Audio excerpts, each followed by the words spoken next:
Hello everyone, welcome to the learner सब। तो chemistry series में आज अपना नेक्स्ट लेक्चर देखेंगे मैन मेड मैटर या मानव निर्मित पदार्थ। इससे पिछली वीडियो हमने देखा था कि मैटर या पदार्थ क्या होते हैं और प्रकृति के आधार पर पदार्थ को हम दो भागों में विभाजित कर सकते हैं, एक भौतिक आधार पर और एक रासायनिक आधार पर। तो आज कुछ हम पदार्थ के एग्जाम्पल्स देखेंगे जो कि मानव द्वारा निर्मित हैं, जैसे कि साबुन, डिटर्जेंट, कांच, जिप्सम एवं पीओपी। तो स्टार्ट करते हैं सबसे पहले साबुन से, कि साबुन का आखिरकार निर्माण कैसे हुआ और साबुन के क्या जो क्रियाएं हैं, किस प्रकार जो साबुन है वह कपड़े की जो तेल रूपी गंदगी है उसे साफ कर देता है।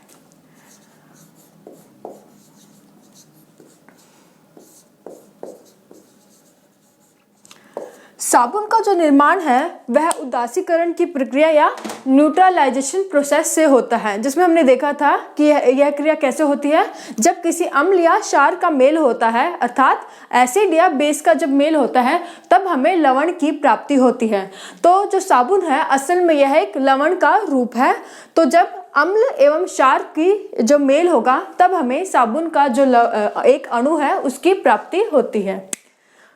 तो हम लेंगे एक पामिटिक क्षार, ये पामिटिक अम्ल, जिसका फॉर्मूला होता है C15H31COOH। तो यह एक अम्ल है, पामिटिक अम्ल या पामिटिक एसिड। जब इस अम्ल का मेल किसी क्षार से होगा तो NaOH, यह एक क्षार है, तब हमें एक साबुन के अणु की प्राप्ति होती है। तो यह एक उदासीकरण या न्यूट्रलाइजेशन प्रोसेस है जहां एक अम्ल एवं क्षार का मेल हो रहा है और लवण की प्राप्ति होती है।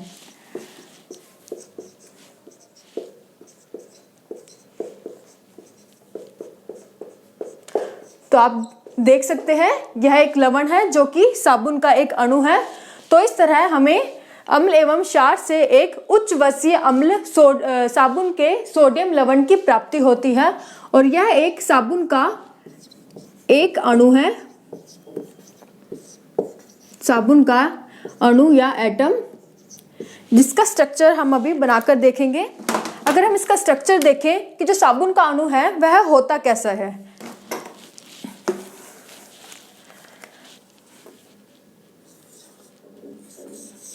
तो यह एक साबुन का अणु है जिसमें यह इसका जो आगे का सिरा होते हैं जिसे कि हेड एंड बोलते हैं, और ये इसके पीछे की टेल या पूंछ होती है, और इसके आगे का हिस्सा है यह सोडियम लवण है कहलाएंगे, जिसमें जो इसके आगे वाला हिस्सा है वह जल के साथ जुड़ता है, जिसे कि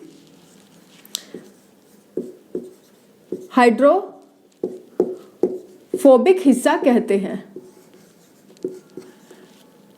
जबकि जो इसका पीछे का हिस्सा यानी कि जो इसकी टेल या पूंछ है, यह जो तेल रूपी जो गंदगी होती है उसके साथ जुड़ती है, तो इसे हाइड्रोफोबिक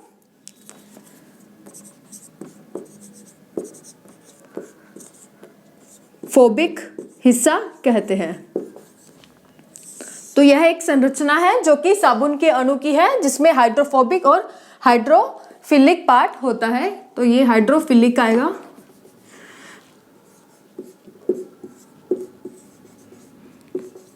तो आप नाम से देख लें, हाइड्रोफोबिक, फोबिक मतलब होता है कि दूर भागना। तो ये जो यह टेल है या जो इसकी पूंछ है साबुन के अणु की, यह जल से दूर भागती है। तो यानी कि जो ये पूंछ है यह जल के साथ नहीं जुड़ती, यह जो तेल रूपी जो गंदगी होगी उसके साथ जुड़ती है। जबकि जो इसका आगे का हिस्सा है, जो हाइड्रोफिलिक जो हिस्सा है, यह जल के साथ जुड़ता है। अब मान लीजिए जब हम साबुन का किसी कपड़े पर प्रयोग करते हैं तो साबुन पर जो गंदगी होगी, मान लीजिए ये कपड़ा है और उसकी तेल रूपी गंदगी है, तो हमने बात की थी कि जो गंदगी के साथ कौन सा हिस्सा जुड़ेगा, इसका जो पीछे का हिस्सा यानी कि जो हाइड्रोफोबिक हिस्सा। तो इस तरह जो हाइड्रोफोबिक इसके साथ जुड़ जाएगा और जो इसका आगे का हिस्सा हाइड्रोफिलिक हिस्सा होगा वह जल के साथ जुड़ता है। तो इसी तरह साबुन के अणु इस गंदगी के साथ जुड़ जाएंगे।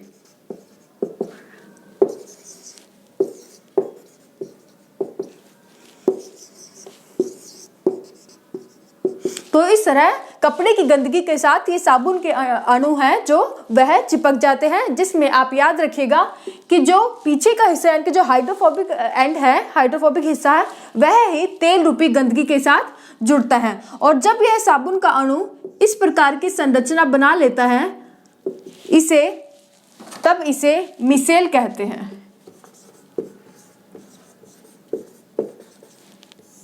या माइसिली।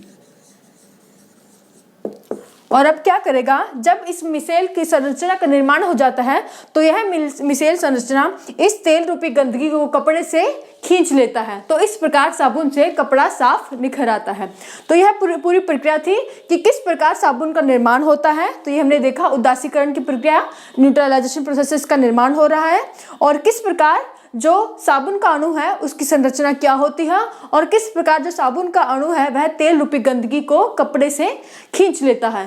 तो यह था पूरा साबुन के बारे में। अब हम देखेंगे कि अपमार्जक यानी कि जो डिटर्जेंट है वह किस प्रकार अपना काम कपड़े पर करते हैं, या फिर जो डिटर्जेंट या अपमार्जक है उनका निर्माण मानव द्वारा कैसे किया गया।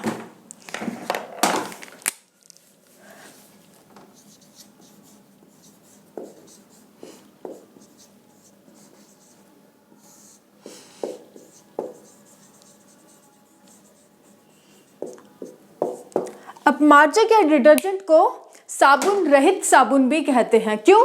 क्योंकि जो डिटर्जेंट है इनका काम तो वही है जो साबुन का होता है, यानी कि जो कपड़े को साफ करना, लेकिन जो इनका निर्माण है वह साबुन की प्रक्रिया से अलग होता है। इसीलिए इसे साबुन विहीन साबुन कहते हैं। मतलब कि साबुन कहेंगे लेकिन इसका जो काम तो साबुन के जैसा हो गया, लेकिन जो इसके निर्माण की प्रक्रिया है वह साबुन से अलग है। तो किस प्रकार इसका निर्माण होता है वह हम देखेंगे। तो डिटर्जेंट का निर्माण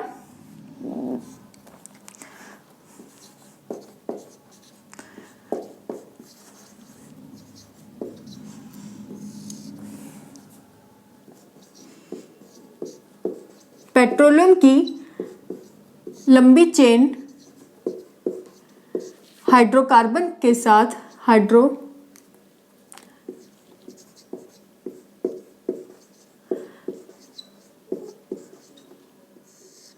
जब पेट्रोलियम की जो लंबी चेन हाइड्रोकार्बन की है वह जब सल्फोनिक एसिड, सल्फोनिक अम्ल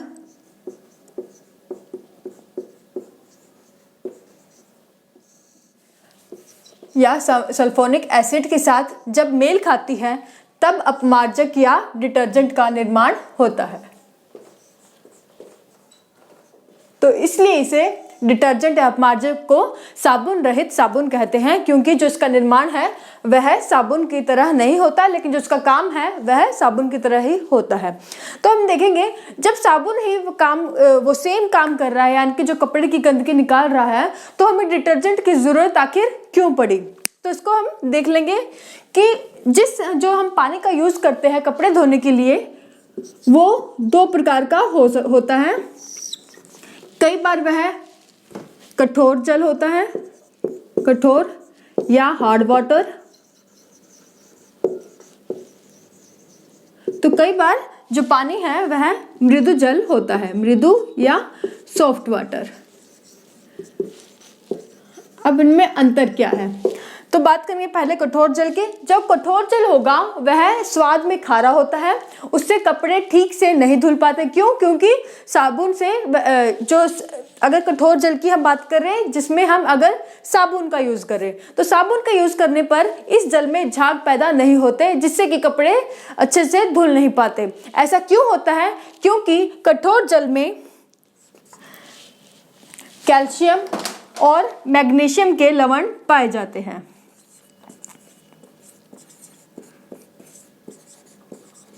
कैल्शियम एवं मैग्नीशियम के लवण पाए जाते हैं, इसी कारण यह कठोर होता है और इसमें झाग नहीं पैदा होते। तो ये आपको पता होना चाहिए कि कठोर जल की कठोरता क्यों होती है। तो इस जो जल की कठोरता सिर्फ कैल्शियम और मैग्नीशियम के लवण के कारण होती है। और अब कठोर जल में अगर हमें कपड़ों को धोना है तो हमें साबुन का प्रयोग करना करके डिटर्जेंट का प्रयोग करना होता है। और डिटर्जेंट क्या करेंगे, तो कैल्शियम और लवण की, जो कैल्शियम और मैग्नीशियम के लवण की उपस्थिति के बावजूद कपड़े को अच्छे से साफ कर देते हैं। तो इसलिए हम साबुन के बजाय डिटर्जेंट का प्रयोग करते हैं। जबकि सॉफ्ट वाटर के तो आपको पता ही है मीठा होता है, और इससे अगर मृदु जल की बात करें तो इससे जो साबुन एवं डिटर्जेंट दोनों का ही प्रयोग करके कपड़े को साफ धुला जा सकता है। तो ये था अंतर। कठोर जल में केवल हम डिटर्जेंट का प्रयोग करते हैं, साबुन का प्रयोग नहीं करते। जबकि अगर सॉफ्ट वाटर या मृदु जल की बात करें तो इसमें साबुन और डिटर्जेंट दोनों का ही प्रयोग किया जा सकता है। आप बस यहाँ ये चीज याद रखिएगा कि कठोर जल की कठोरता क्यों होती है, क्योंकि इसमें कैल्शियम एवं मैग्नीशियम के जो लवण हैं वे पाए जाते हैं। तो ये था डिटर्जेंट्स के बारे में। इसके बाद हम देखेंगे अगला हमारा पदार्थ जो कि मानव द्वारा निर्मित है, वह है जिप्सम।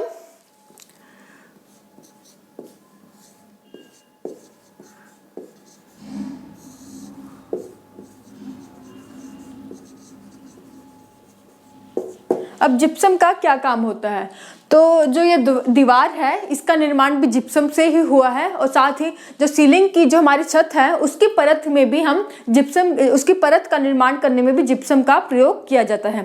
साथ ही जो जिप्सम का प्रयोग वहाँ भी होता है जब हम सीमेंट का निर्माण करते हैं, तो सीमेंट के जो जमने की प्रक्रिया को अगर धीमा करना हो तो उसमें जिप्सम को मिला दिया जाता है। और अगर इसी जिप्सम को अगर हीट प्रदान कर दी जाए, यानी कि जब हमें इसको ऊष्मा प्रदान करेंगे, तो यह ऊष्मा का साइन होता है, तो इसे जब हम हीट देंगे या जब ऊष्मा प्रदान करेंगे तो जिप्सम जो है वह पीओपी में परिवर्तित हो जाता है। और यह पीओपी क्या है, पीओपी प्लास्टर ऑफ पेरिस, मैं लिख दूंगी।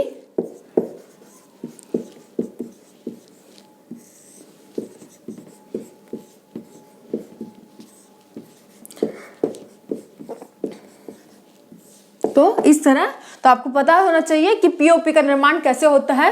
पीओपी का निर्माण जब हम जिप्सम को ऊष्मा प्रदान करते हैं तो पीओपी का निर्माण होता है। इसके बाद में आपको पता ही होगा, नाम से पता लग रहा है, प्लास्टर, अर्थात जब हमारी कोई हड्डी टूट जाए तो हड्डियों में हम प्लास्टर का प्रयोग करते हैं ताकि उसे जोड़ा जा सके, तो वहाँ इसका प्रयोग होता है। अब आपसे क्वेश्चन पूछा जा सकता है कि जो आपसे क्वेश्चन दे दिया जाएगा कि इनमें से जिप्सम कौन सा है, तो अलग अलग आपको जो उसके केमिकल फॉर्मूलाज दे दिए जाएंगे, आपको उनमें पहचान करने होंगे। तो जिप्सम का फॉर्मूला क्या होगा, कैल्शियम सल्फेट डाइहाइड्रेट, तो यह जिप्सम का फॉर्मूला है। और इसे मैं लिख दूंगी यहाँ, कैल्शियम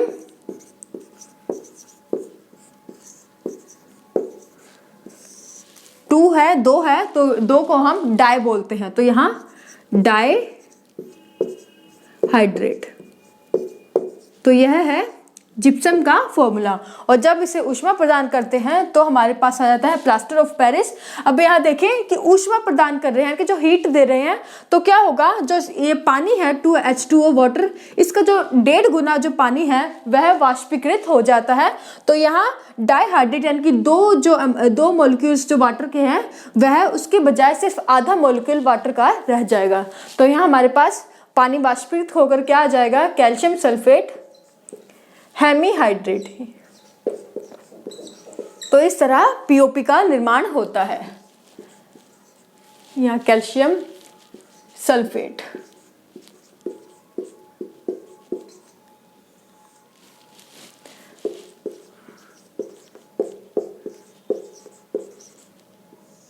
सल्फेट, और ये हेमी, क्योंकि 1.5 गुना पानी जो है वह वाष्पीकृत हो जाता है।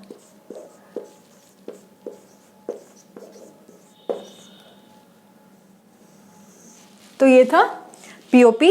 तो आप ये चीज याद रखें, ये जिप्सम का फॉर्मूला है और जबकि ये पीओपी का, तो ये चीज आपसे एग्जाम्स में पूछी जा सकती है, तो आप इसे नोट कर ले। तो ये था जिप्सम एवं पीओपी के बारे में। अब हम अगले अपने मानव निर्मित पदार्थ के बारे में बात करेंगे।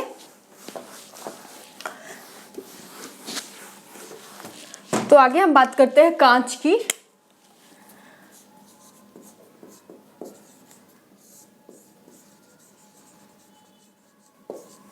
सबसे पहले तो जो कांच है इसका निर्माण किसी रासायनिक संगठन या जो रासायनिक बॉन्ड होते हैं, रासायनिक बंधन के माध्यम से इसका निर्माण नहीं होता, तो और इसका निर्माण किसी भौतिक क्रिया के माध्यम से ही होता है।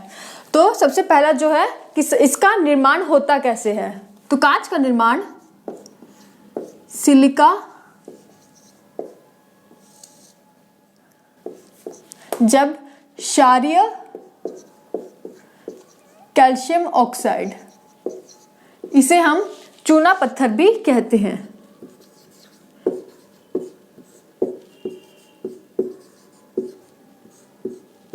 तो जब सिलिका क्षारीय कैल्शियम ऑक्साइड के साथ जब मेल खाता है तब इन दोनों को जब हीट प्रोवाइड यानी कि जब ऊष्मा प्रदान की जाएगी, तब ये ऊष्मा का साइन है, तो जब इन्हें हीट प्रदान की जाएगी तब कांच का निर्माण होता है। तो इस तरह से कांच का निर्माण होता है। अब दूसरी चीज जो है वह है कि कांच को निर्माण करने के दौरान, इस प्रक्रिया के दौरान जो कांच को धीरे धीरे ठंडा किया जाता है। ऐसा क्यों किया जाता है? क्योंकि कांच को धीरे धीरे ठंडा करने से जो इसमें ऊष्मा सहन करने की जो क्षमता होगी वह बढ़ जाएगी, तो इसलिए कांच को धीरे धीरे ठंडा किया जाता है ताकि उसमें जो हीट या जो ऊष्मा सहन करने की क्षमता है वह अधिक हो सके। उसके बाद जो दूसरा क्वेश्चन है कि जो कांच में अगर इसकी कठोरता को बढ़ाना हो तो इसमें क्या मिलाया जाता है, तो कांच की जो कठोरता को बढ़ाने के लिए इसमें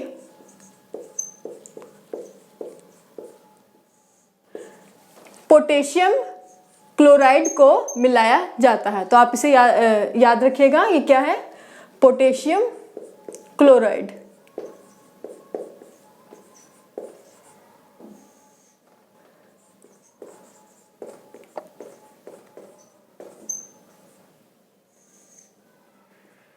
तो इस तरह पोटेशियम क्लोराइड को कांच में मिलाने से कांच की कठोरता को बढ़ाया जा सकता है।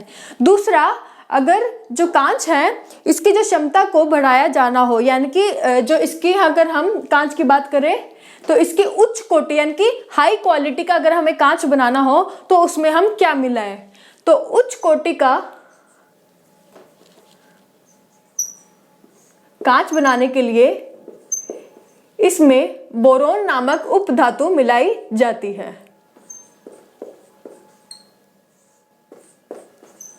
तो बोरोन नामक उपधातु के मिलाने से कांच की जो क्वालिटी है वह बढ़ जाती है, यानी कि हमारा जो कांच है वह उच्च कोटि का बन जाता है।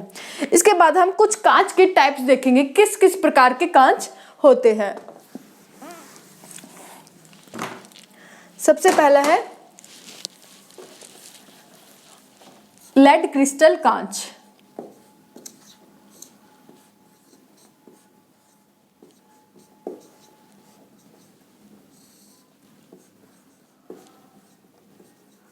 इसे हम क्रिस्टल कांच भी केवल बोल देते हैं। इस कांच की खास बात क्या है कि यह अत्यधिक चमकदार कांच होता है और इस कांच का प्रयोग सजावटी चीज़ें या जो कलात्मक चीज़ों को बनाने में और साथ ही महंगी वस्तुओं को बनाने में इस कांच का प्रयोग होता है, चूंकि यह काफ़ी चमकदार होता है। तो ये था लेड क्रिस्टल कांच। इसके बाद पायरेक्स कांच।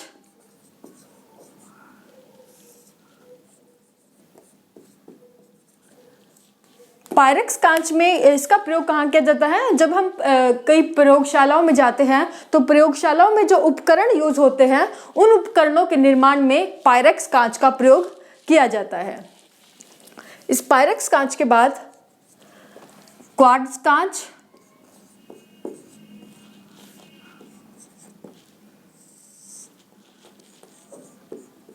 क्वार्ट्ज कांच का प्रयोग जो पैराबैंगनी किरणों वाला जो लैंप होता है उसके निर्माण में इस कांच का प्रयोग किया जाता है। तो याद रखिएगा, क्वार्ट्ज कांच का प्रयोग जो पैराबैंगनी जो लैंप होता है उसके निर्माण में इस कांच का प्रयोग किया जाता है। और इसके बाद हमारा जो लास्ट कांच की प्रकार है वह है पोटाश कांच। पोटाश कांच का जो इसमें जो ऊष्मा को सहन करने की क्षमता अत्यधिक होती है, यानी कि जो सर्वाधिक क्षमता पोटाश कांच में पाई जाती है ऊष्मा को सहन करने की, तो इस कांच का प्रयोग किसी चीज को गर्म करने के लिए किया जाता है। तो ये थे कांच के कुछ प्रकार। तो इस तरह हमने आज की वीडियो में मानव निर्मित पदार्थों के बारे में डिस्कस किया। तो आशा करती हूँ आपको वीडियो अच्छे से समझ में आई हो। तो आज के लिए बस इतना ही। Thank you so much.